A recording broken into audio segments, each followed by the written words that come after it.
Good morning, everyone. Episode number 2 of the Dr. Beau Show. Q&A, all things nutrition. So I hope we get some viewers because this is all based on your questions. Now I do have a few questions that we can go over, but I would really like some feedback. And we can get live feedback and our comments going a little bit better because we've got our professional Googler / comment reader. Sloan's down here on the keyboard. Playing the ones and twos. I don't think that's the right analogy for a computer, but you know what I mean. So last episode was a little bit different than this one. We had a kind of controversial topic to talk about. I may have gotten a little passionate, a little vehement. This one's gonna be a little more chill.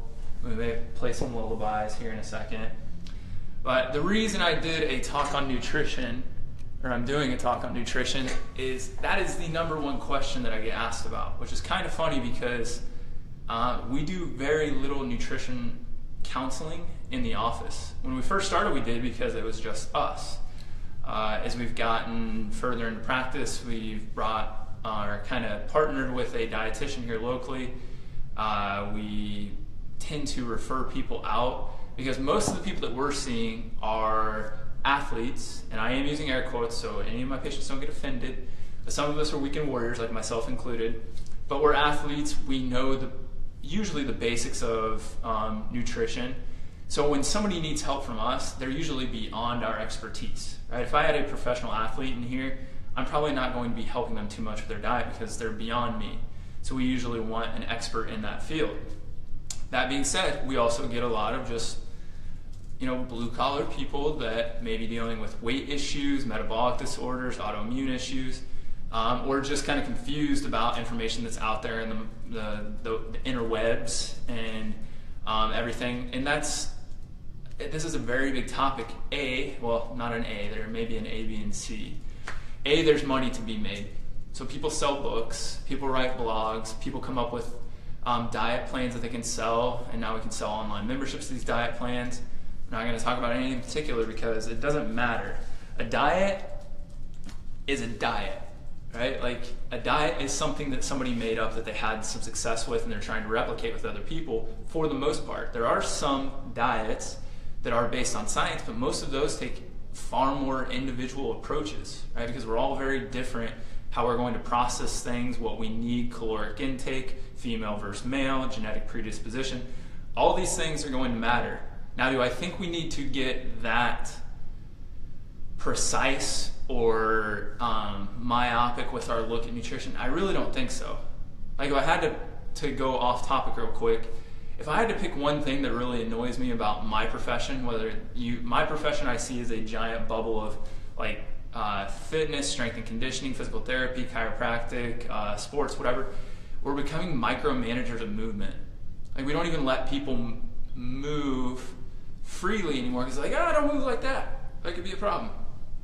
And we look at nutrition and we're starting to get that way. It's like, I got to track my macros. I got to make sure I got my micronutrients. I got to make sure, get the big stuff done first, right? Just like I told you in a previous video, supplements are meant to supplement the diet. If we took that to heart and tried to plug that into our everyday life, we'd be a lot better off because what we'd realize is it's not magic. It's science. Right? I'm gonna get one of those like the big heads that they have, like the fat heads that they hold up at basketball games of my man. If anybody wants to help me out with this, do it. Neil deGrasse Tyson. I want a big fat head of him so I can just have him kind of like slowly rise up and be like, it's science, right? It's science. And when I say it's science, it's human physiology interacting with things in the environment. The things in our environment are not like they used to be 100 years ago. Is that an automatic, I gotta eat the paleo diet because I'm supposed to eat like a caveman? No, what I'm saying is our bodies are meant to handle food. If we give our bodies the appropriate amount of food, the right kinds of foods at the appropriate time, we should do okay. But we feel like we've got to it's like we got to get coddled and we got to have a little plan. If we don't have a plan, well, I'm gonna go crazy. I'm gonna eat all my brownies and then I'm gonna blow up. That's not how it should be. Now, when people ask about nutrition, it's very rarely about losing weight in here. It's about supplements. One of the questions that I will talk about, one of our viewers way back when, like maybe 2 months ago, asked a question about calcium supplementation for basically osteoporosis, osteopenia. So we'll attack this. This gets very in depth, and I'm not going to try to like science you to death, because I don't think most of the people listening to this are super educated on nutrition, and that's why you're watching it probably. So most women, like maybe 20 years ago, this became very popular to eat our little like caramel chews that were calcium supplements, because women are more prone to osteoporosis, osteopenia than men, which is the first thing we should be talking about. Why are women more predisposed to this than men? Well, as women get a little up there in age and we get closer to menopause, or in menopause or post-menopause in particular, women are going to have a decreased amount of estrogen. When they have a decreased amount of estrogen, this is going to affect other hormones without going through the whole cycle. When we have the other hormones that are affected, we start to get basically calcium leaching. The other big component that doesn't get talked about a whole lot, we know that we're supposed to treat osteoporosis, osteopenia like this, is up until, and I know I'm going to get some misogynistic comments on this, up until probably 10, 20 years ago, women did not do a lot of physical labor, right? It was the stay-at-home mom mantra. It was very cultural.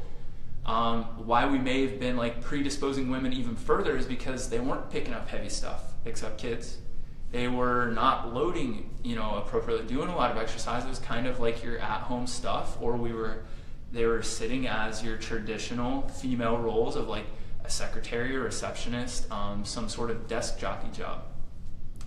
Not saying that's the way it is or it ever should have been, but that could lead to this, because what do we know? We have to, besides proper nutrition, we have to load the skeletal system, which is called Wolff's Law, to have an adaptation to basically build appropriate bone. And we'll talk about that. So women are obviously different than men. When women get the diagnosis of osteopenia, osteoporosis, the first thing that they're usually told to do is start supplementing with calcium. And Sloan can chime in at any part. She is super smart on female like nutrition, hormones, how it differs from guys.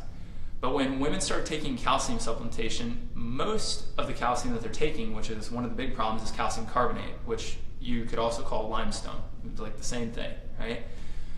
Calcium carbonate is not a very bioavailable form of calcium to start with. But the whole thing is here, when we take calcium, it's usually not a calcium problem per se when it comes to osteoporosis. So we start taking calcium. And what we start telling our body is, if you don't put this calcium in appropriate places, you're going to start putting it in inappropriate places. We're not talking like remote control in your behind in inappropriate places. We're talking like you will start putting it in soft tissue, you'll start putting it in organs, things like this. And one form of this is called like hydroxyapatite deposition disorder. So we're going to put it in usually like soft tissue areas, and that can lead to arthritic or degenerative change, but it's really not degenerative. But what would be appropriate, which we're really good at, is we put it back into bone. So the funny thing is, even though our bone density can decrease, the actual size of our bones can still increase. So when we look at not just men and women difference, but we look at cultural differences, remember I said that American culture kind of built this maybe stay-at-home mom theme for the early or mid 20th century. Like when you go to Eastern Asia, osteoporosis is not a thing. But the funny thing is, women have much thinner bones on average. And we're not giving you the out of, oh, I'm big boned. Like that's not what this is about. Like thinner bones on average, but their bone density is much higher. Right? So density doesn't have anything to do with size. It's about the cortex structure of the bone itself. But back to what I was saying about calcium. When I put it appropriately into the bone, but I keep taking calcium, you have little things that are called osteoblasts that help form bone or build bone. You have things that are called osteoclasts that break bone down. When you take calcium, especially calcium carbonate, which is basically just think of it like a brittle form of calcium. Think of limestone. You can kind of like scrape at it. But you're going to basically get osteoblasts that basically rebuild bone very fast, but the progenitor cells, or the cells that tell your body to make more osteoblasts, get outpaced because there's so much calcium. I need more osteoblasts. I need new ones. So we get rapid death or rapid turnover of these osteoblasts. So it's almost like you have kindergartners building a building. They can do it. It may look a little funny, it may not last that long. But that's the kind of bone you get when you take these calcium supplements, because you're basically like patchworking bone as fast as you can. And you actually, what's funny is you build more brittle bones with calcium supplementation for osteoporosis. So what should you do, right? I told you why we may not want to do calcium, and we could go into this in depth.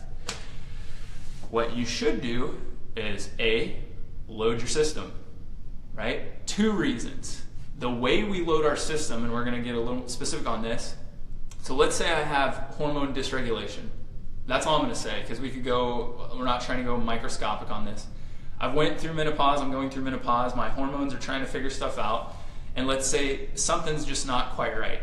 A good way to start helping regulate this stuff would be to work out, right? A lot of research looks at, in particular, high intensity interval training for hormonal regulation for women that are basically during menopause and post-menopause. So we could be helping with hormone regulation. We could be loading the musculoskeletal system, which is going to help basically form stronger bone. So we may be able to use that calcium more appropriately. And I'm not saying that we need to necessarily take calcium. There's very few people that actually need calcium. But the other thing is, and most of you will know this, it's what you're taking with the calcium, right? We know, most of us know, that we need magnesium. So there's products out there called CalMag, right? Because we need calcium to basically absorb magnesium and vice versa. You also need things like vitamin K and vitamin D. I don't know if you caught the one video talked about vitamin D and all the things that you need for that to be appropriately absorbed. So like you can see how like basically complex you can make this, but I don't want you to think it's like, man, for vitamin D I need vitamin A and vitamin K, and then for vitamin K I gotta make sure that I don't have leaky gut syndrome, which we could talk about that, and calcium absorption issues, which is probably a much bigger deal. But at the end of the day, it comes down to just proper nutrition, loading the musculoskeletal system, but probably far more important is the hormonal regulation of a woman, which is probably not what you expected to hear in a nutrition talk, right? Are there ways to help with nutrition? Yes, but I think the reason, and I've said this before, I think the reason I get asked questions about nutrition, even though we're in a place that has movement and rehab and athletics in the name and not nutrition anywhere, is we think it's easier. I'm just telling you what I think. We think it's easier to take supplements. We think it's easier to eat a different food or eat a specific type of diet, and that'll fix all our problems. Because I'm going to tell you guys, we're lazy. Most of us don't want to think, if I ate decent, I drank decent amounts of fluid throughout the day, I helped repair some stuff that may not be working when we're talking about GI stuff, so I absorb everything that I'm actually eating, and I worked my butt out every once in a while. We're not saying kill yourself, just lift some weights, go do some activity, that you'd probably be better off. And again, it's like you have the knowledge already, and you're just like the kid that's in the corner like, I don't really want to do that. How do we know that you know this already? Everybody's familiar with NASA. Everybody knows that when people go in space, they lose bone density. If you don't, go watch a documentary, right? Like that's pretty common knowledge. We have a Vibe plate. Vibe plates began use in NASA because vibration helps with osteoporosis because it puts more stress into the system, more or less. My science people don't freak out on that. That's not very specific. But we know that when you go into space, you have less gravity, right? So you're going to lose bone. You do start to resorb calcium, and you will have deposition disorders in space of where that calcium goes. So again, it's not the problem of like, man, I need more calcium. It's like your body may not know what to do with the calcium you already have in there because you're not loading it appropriately. And that's one part of it. You can have nutritional issues. But I'm telling you right now, A, your calcium choose. Calcium carbonate, not the way to go. What would be our best form of calcium, Sloan? Food. Oh. What's one of the highest foods in calcium? Spinach. Spinach. Kale. I'm not a big dairy guy myself. Yogurts, right? Especially Greek yogurt. Full fat stuff. You need fat for vitamin D and vitamin A absorption. So if you need vitamin D for calcium and magnesium, it better be a good idea to not be on any kind of fat-free crap. Okay? So you can see again, there's multiple factors in all this stuff. But you don't need, you do not need a rocket scientist, even though I'm sure that the people at NASA have all sorts of great diet plans and they're rocket scientists. You don't need a rocket scientist. Eat good food. Someone had a really good point the other day. She said, I heard somewhere, if you can't make it yourself, you shouldn't eat it. So she's like, if you want a Pop-Tart, which she's a big fan of Pop-Tarts. I love Pop-Tarts. If you want a Pop-Tart, you should make it yourself. Now, is that going to be all organic, non-GMO? No, maybe not. But the effort that goes into it, A, will probably quell most of your craving for that Pop-Tart. But if you do make it, you know what's in it. And it's the process, right? Like, enjoyment is a big part of diet. What do we got comment-wise? Anything I need to hit on, Sloan? Oh, I just was looking up some other good sources of calcium, and something that you ate in here the other day that I just about lost my lunch over is a great... Sardines? Yeah. Yeah, sardines. Shout out to my man Pablo. I got the marinara sauce. Yeah. Oof. It's better. I'm not a huge fan. I do it. Right? I do it. We got any other comments? We don't. I've got a couple on here. Oh, not that I can see. Oh, I can see them. We got quite a few. So let me read some of these. This is very interesting. Well, thank you. Beau knows. Appreciate it. How about gut health in order to actually absorb the vitamins? Yeah, and I kind of hit on that a little bit. So the gut health thing may get overplayed, it may not. Like it's very heavily researched. We hear about leaky gut syndrome. We hear about the gut microbiome, all these things. Leaky gut, like I'll put a research article up about this calcium absorption deal, but leaky gut is one of the biggest issues because if you are eating foods that are rich in calcium, most of that calcium is going to be absorbed through the lower GI. That's where most of us have our biggest problems. So if we have malabsorption issues, not like malabsorption like a true deficiency, like a leaky gut syndrome or microvilli disorder, like you're going to absolutely have issues. And now, even though you may take calcium supplements, you may still, it's almost like wasting your money. Like you can't get it. So that absolutely needs to be addressed. That's a totally like different video. I'm gonna be honest with you. Like I know my level of expertise. I feel like I'm a pretty smart cookie. When you get into like GI health and healing your gut, like you can get specific on that because what I'm not a big fan of is this big like probiotic push. Probiotics are just basically take all of the microbiota that we know are in your lower GI, take it all. Well, you can very easily get gut dysbiosis by taking too much of something that, even though it's good, you already have enough of, get overgrowth, and then that's going to cause an issue. That's all dysbiosis means, is like too much of something, too little of something else. So when we say, oh, I'm taking probiotics, well, good for you. We may have had a conversation with a family member, I won't say who it was, about taking a probiotic, and they had basically poo-poo pants from probiotics. So poo-poo probiotic pants. That's big alliteration right there. But you gotta know what you're taking, so I'm a big fan of like testing, right? Labs, it sounds gross, but you gotta do stool samples if we're gonna work with GI stuff. You have to test before you take, you don't have to, it would be super smart because I'm a big fan of the game Monopoly, both on the game board and in real life. So I like my money. I don't wanna just literally eat it and poop it out. Like that's what you could be doing with the stuff you're taking, or it could be making you worse. Not just like benign medicine, it could be making you worse. And I'm bringing up probiotics, there's a bunch of other stuff, right? Where, like, think of all the things that have come to light in the past few years. Kimchi and the sauerkraut and fermented foods and this gross slippery elm tea that helps heal the basically the lining around the microvilli like that, basically mucosal lining. These are all great, but is that your issue? I could see 10 people in my office today that all have ankle restrictions. All 10 could have different reasons for an ankle restriction. If I gave them all my form of probiotics, I may get lucky with 2 out of 10, but that's a crappy like percentage, right? So I want you guys to be smart, use your money wisely, use your time wisely, and it's also your body, like your body. So. I can see it now. I didn't have it on the screen. Nell says, but definitely probiotics after or with antibiotics, right?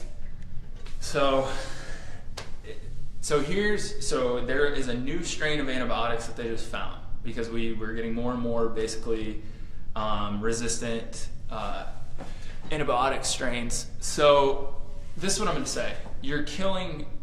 Maybe you're killing all of the gut microbiome with an antibiotic. So it may not be a bad idea. I don't know if what's on the market is also the greatest thing, right? Most probiotics, if they're in a pill form in a bottle on the shelf, they're probably inactive by the time you're taking them anyways. You got to think this is bacteria. We grow bacteria in petri dishes or in an algae, field, whatever it is. Like, it's probably not active. So again, like, you may be wasting your money. So high source first of all, but like, it's getting easier and easier to test what you need. So I'm not a huge, I know Nell that asked the question, was on a big round of antibiotics. I hope she didn't mind me sharing. I think she shared some stuff for Lyme disease. So like long-term antibiotic use absolutely will wreak havoc. Also wreaks havoc on soft tissues and replication of basically collagen and things like that. So I would say it's not a bad idea.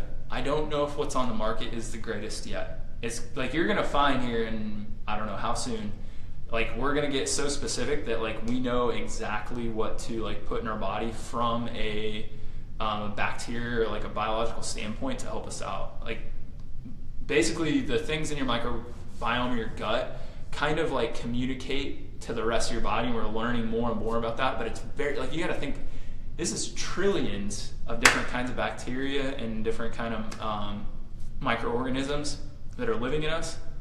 And to think that we're gonna take a pill and we like replenish a lot of that, I just think it's a little like short-sighted and thinking that it's, again, like magic pill. Like, I don't know if it's working like we think it does. Dr. Marion Harrington DMAC makes a really great point. You couldn't agree more. We need to fix our diets before we keep adding more and more to it with supplementation. Really specific supplementation based on labs is ideal.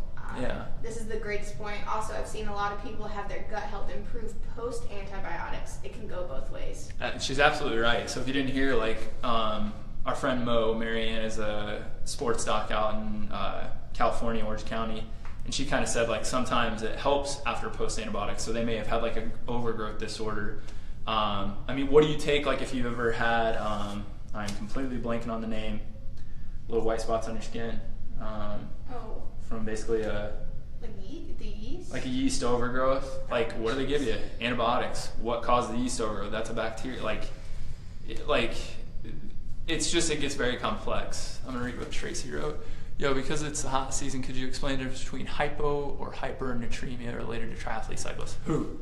So we were listening to a podcast on this not too long ago, and this gets misinformed a lot.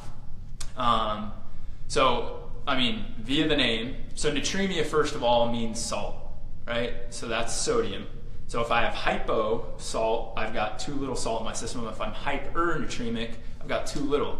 So you've heard of, like, I don't know when the last, like, first time I heard about it, like somebody on the radio was doing the gallon challenge with water, drank a gallon of water, and they died within an hour or something.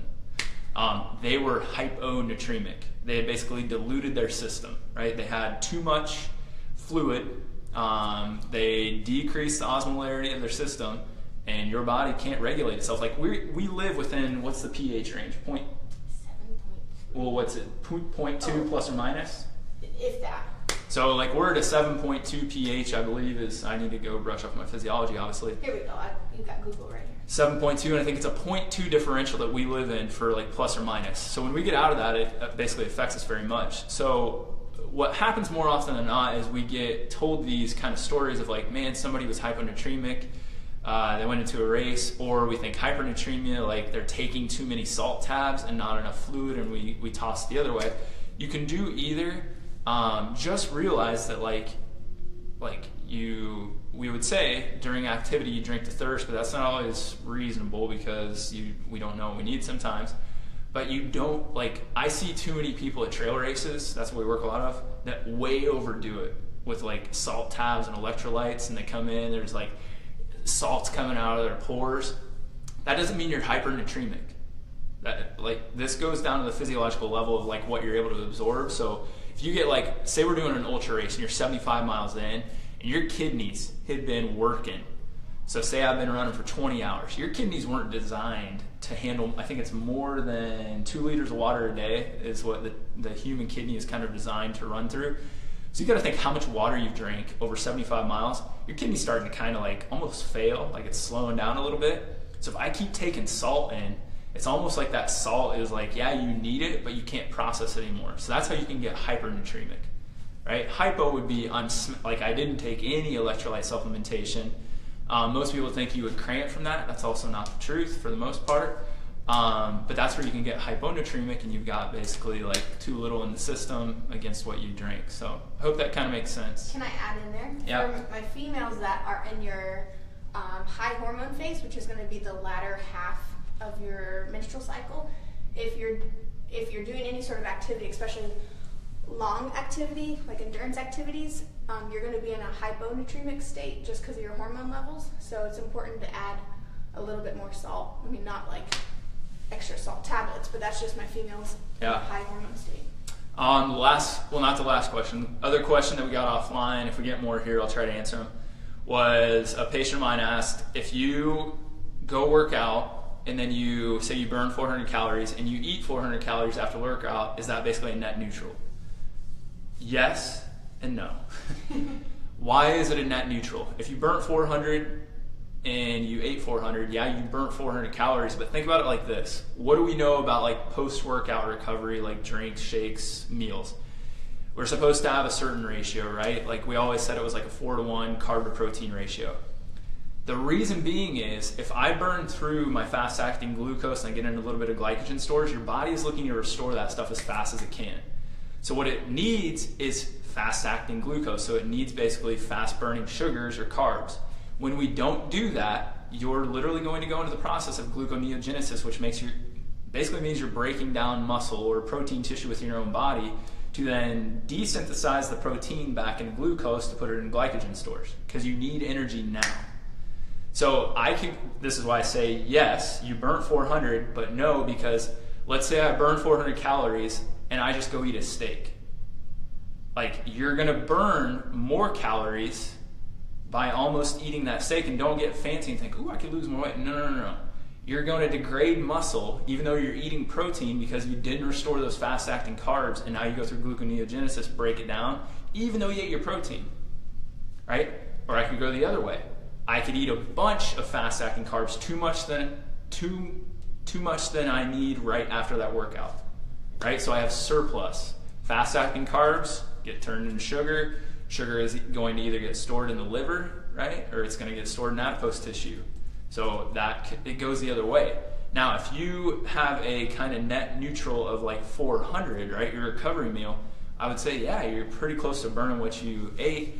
So that's why like our diet, if we're trying to put on muscle, is a little more dialed in, right? Because we know like, hey, after that recovery meal, now the rest of my diet may have more protein because the protein's what I'm seeking to replenish that muscle tissue, right? Versus if I'm like an endurance athlete, I don't want to be eating the lean muscle mass I have, so what do I want to make sure I'm doing? That I'm taking in complex and fast-acting carbs, so I'm basically using the energy at hand instead of tapping into reserves. And then you may say, well, I thought we're supposed to be burning fat as an endurance athlete. You are. It's almost 3 different energy pathways. So, and this gets very complex. Dr. Andy Gilpin is way smarter than me on this stuff. He actually put out an infographic that a couple people have shared that kind of busts some of the myths on anaerobic and aerobic training and where our energy systems are. But just think of the basics like this.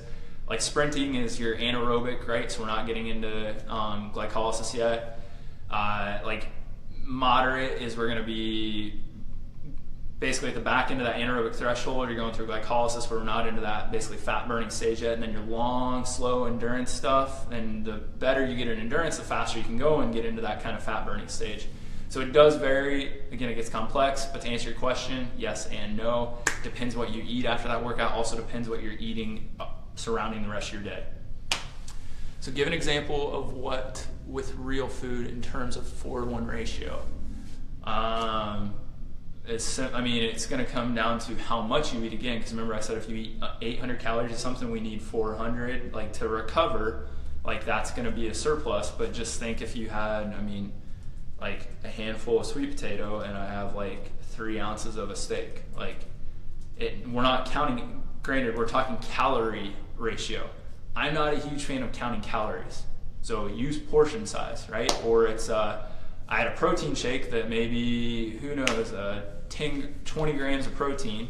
Well, what's 4-to-1? So I need 80 grams of carbohydrates. Well, I'm gonna smash a sweet potato. I may, some sort of like electrolyte replacement that has sugar in it. Like you can get really fancy, or you can get really just mundane, right? Greek yogurt for women is a really Greek good. yogurt has a little bit of both. Like it's almost it's got Women need a little bit BCAAs, different, but it's got protein and carbs, and that's why you want full fat, right? You do want a little bit of fat for both satiety, like so you feel full, but also that fat is basically a precursor to a lot of the things that we need to be absorbing and regulating from a hormonal and nutrient standpoint. So I hope that makes sense, but like there's so many. I mean, it could be a peanut butter and banana, right? It could be, I don't know, you could go on and on, but it's really just the portion. I don't think we're carrying around our scales and like measuring all the time. Just get smart. Like I'm not eating like 5 bananas and a little thing of protein, and I'm also not like eating a jar of peanut butter and eating half a banana, right? So it's the amount and all of that. Gotta run. Thanks, Tracy, for joining us. Do we have any more questions from moving on here? I've covered a lot of different stuff. Like nutrition is so complex, guys. I don't like talking about it, right? Because like, it's not my wheelhouse. I know a lot just because like that's what I was really into when I was in grad school, and I kind of went further down the movement pathway as I've gotten into practice. There are people that are far smarter than me that know far more than me, but it is so complex. Like we could talk about vitamin D and calcium and osteoporosis for 3 hours, right? But I think that would be remiss, because I think in our day and age, we make things complex to make ourselves sound smarter so we can sell stuff, because we got to differentiate through basically complexity. Marianne's on here, so I'm going to re-emphasize what I said earlier. I think what's wrong with my profession, one of the big things, is we're making stuff too complex to basically get market share. So if I do an Instagram video, there may be 50 other people that do the exact same exercise, but we got to make sure that I got neutral spine and my chin's tucked and my arms up over my head, and this one goes here, and then I pour my tea out and like 18 bands pulling you. Like, yeah, I saw a setup with like 18 FMT bands. It took at least a half an hour to set up that exercise. Like, what the hell? Like, we're just getting too myopic. Like, get out of your own head. Like our goal is to get people better. Some people do need a little more coaching. Like, it's that little thing that they weren't doing, but that's usually like performance. That's a big Greg Lehman, a PT, DC, master under Stu McGill, talks about it all the time. Like, rehab and getting people out of pain is fairly easy, and we all do the same things more or less. We just explain them different. When you get into performance, that's where it gets a little more specific, because we're trying to A, limit injury, B, improve performance. How you throw a curveball does matter, right? How I move my shoulder post-op rehab to get out of pain may not matter that much. If it hurts to do this, don't do it. If it hurts to do, or doesn't hurt to do this, do that more, right? Hey. No, that's not nutrition. Marianne asked favorite supplements, if supplements are indicated brand-wise. I mean, we use 3 different companies, and we may be using another one here soon. I mean, we use the old school Standard Process, Douglas Labs, Pure Encapsulations I've used very little. The Douglas Labs, so I just think of levels, so Marianne knows the stuff. Standard Process is made of real food. You have to take a lot of it to get the dose you want, because it's food-based stuff. You get into a more synthetically derived but good sourced product, Douglas Labs or Pure Encapsulation is going to hit it. So if we need to like megadose something like vitamin D or vitamin A at the front end, and then we'll tailor them off into a Standard Process product. But I don't sell very many supplements. I'm not like, I used to be in sales. I don't like to sell people stuff anymore. If they need it, I'll give it to them. Again, I'm going to usually test people unless it's like per their request. Hey, do you have a good fish oil? Do you have a good, vitamin D? Whatever it is, like, yeah, I think I've got, and I know I got better stuff than Walmart. I'll tell you that right now. Like, the stuff that I'm selling has been tested, right? It's not approved by any, because there is one what's NSP, the certifying body. I don't know if that's the right acronym, but there's a certifying body for nutrition. They certify stuff to make sure that what says it's in it is actually in it. That's a rarity. But if you're getting like, I had a sweet old lady the other day that was, taking vitamin D, and it was nature made from Walmart, and I saw those gummy chew vitamin C things, said that they're certified through, is it NSP? They're certified to have the vitamin C in it that they say it is. You also got to understand, just like calcium, vitamin C could be all different forms. So ascorbic acid is not the most bioavailable or bioabsorbable form of vitamin C. So it gets complex, but it doesn't have to be. And if you want to get complex, get somebody smarter than me. I'm just being honest. I'm really good at what I do. Right? There are people that are really good at, like I had a chiro in here as a patient yesterday. His practice is all PI, 100%. He goes, I love what you, he comes and sees me, but he goes, I can't do it because this is what I specialize in. There's nothing wrong with that. Right? I don't specialize in nutrition, so there's much smarter people. We leave our nutrition up to our doctor because she's a functional medicine doctor. We don't do a lot of that on our own. You're welcome, Mo. I appreciate the questions very much. Our optimal human body pH range is 7.35 to 7.45, but I would even argue it's more microscopic than Yeah, and I mean, like you can get like respiratory alkalosis from like decreased breathing, and all of these things can be thrown off. Like we're a physiologic masterpiece of like how specific we need to operate, but also like how much damage we can inflict and still maintain baseline or homeostasis. So it's kind of cool. Please explain folic acid versus folate. It's been explained multiple times to me and I still don't get it. Wish it was advised to get off a multi with folic acid. So you were looking up stuff on this the other day, weren't you? Yeah, I don't see that question. It's from Nell again. So folate versus folic acid. I don't know. I take folic acid. So someone takes folic acid. We'll look this one up. There was research that just came out on this about 2 months ago, but I believe, and she's going to look it up, that basically folic acid is going to be looked at in your body as something that's not basically bioabsorbable, if I remember right. Folic acid's synthetic. Yeah. Yeah. So folic acid has to be synthesized, and what is this? How do they derive it? Can you look that up for me? There's a way that they basically create or synthesize folic acid, and that process itself is what makes it less bioavailable or maybe I take folate. Absorbable. Whereas folate is the natural thing. Can we get some sources for natural folate? Like I said, I'm like, what are we usually taking this stuff for? Like this is what's has been sold to us on like neural tube defects and things like that. So we see it in all these like prenatal vitamins. It also is going to affect other things. So it's it's an essential thing that we all need. I think again it may be something that's oversold overall. But let's look up because I don't want to misspeak here. Yeah, well, folic acid is synthetic and it needs a certain enzyme, and that certain enzyme is pretty rare in your body, so you're probably not using the folic acid as much as you're taking it. What do you got for natural sources of folate? Let's see if we got more questions here.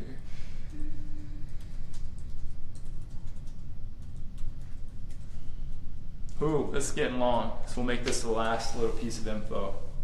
Appreciate you guys sticking with us. Beans, a lot of beans. Pinto, garbanzo, lentils, spinach again. So just spinach, eat spinach every day. beans. But let's talk about beans real quick. Beets. So let's talk about beans because they like paleo diet. We say we're not supposed to have legumes and things like that. How you prepare beans makes all the difference in the world.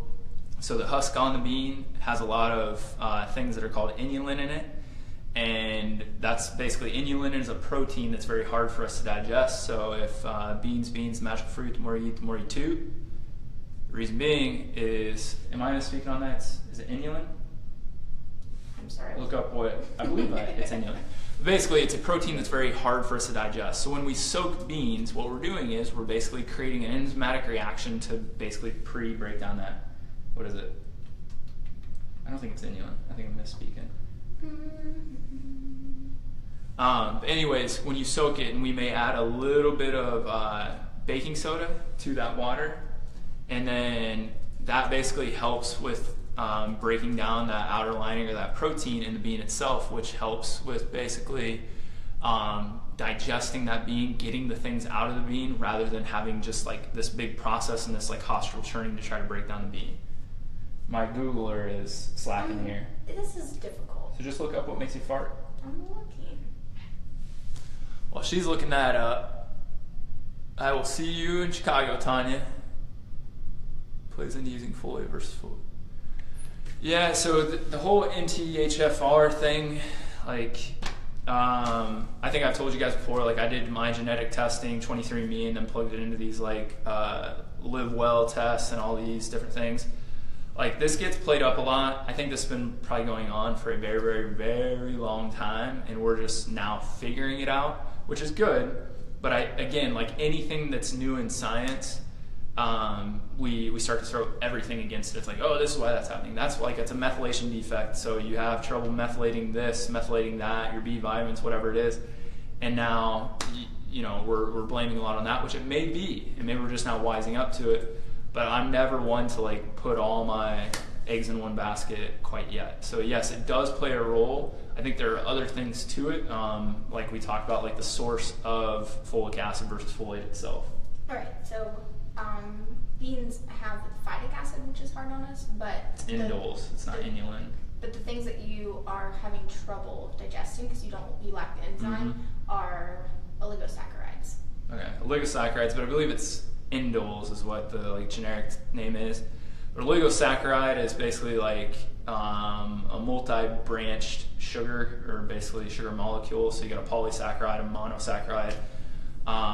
So it's just harder for us to digest. So it's a complex kind of carb matrix. So like, again, a little bit of baking soda and water, and then we let those things soak. So we start to break down. We create an enzymatic reaction in that water. And then that's going to help you. But that's a really good source of protein. If we got any vegetarians, vegans out there. I think we're going to wrap it up, guys. So we've talked about a ton. My next video, I'm going to really try to get it done next week. So I leave for Chicago tomorrow for a trip, but I'll try to get back and get this done. It's going to be a little bit of a controversial topic, probably more so than the first, if you can imagine that. But when aren't you controversial? Yeah. After looking, like I'm going to a conference this weekend. This is a conference on movement and training and strength and conditioning. Like, science is becoming a religion. And what I mean by that, I'll explain this really quick and then we'll sign off here, is go look at any kind of research that gets posted. And it's funny, like there was a big one by the guy that I mentioned earlier, Greg Lehman. He posted a video citing research that he actually performed looking at basically the sliding surface between fascia and your skin, basically, or the frictionless surface there. And there's a mile-long debate. Now, this is research in this debate on all these different theories and ideas. Like, people get angry.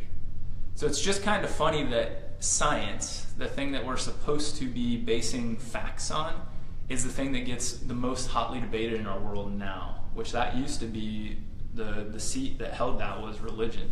So don't think I'm going to be talking about sacrilegious, like we're, Scientologists now or what. No. It's saying like the way that we should look at science and basically remove a lot of our preconceived notion and ideals. So look forward to that. Appreciate you guys joining me. As always, if you have questions, you can reach out, comment on the video. I'll be posting this on YouTube in a few days. And again, question everything, find your truth.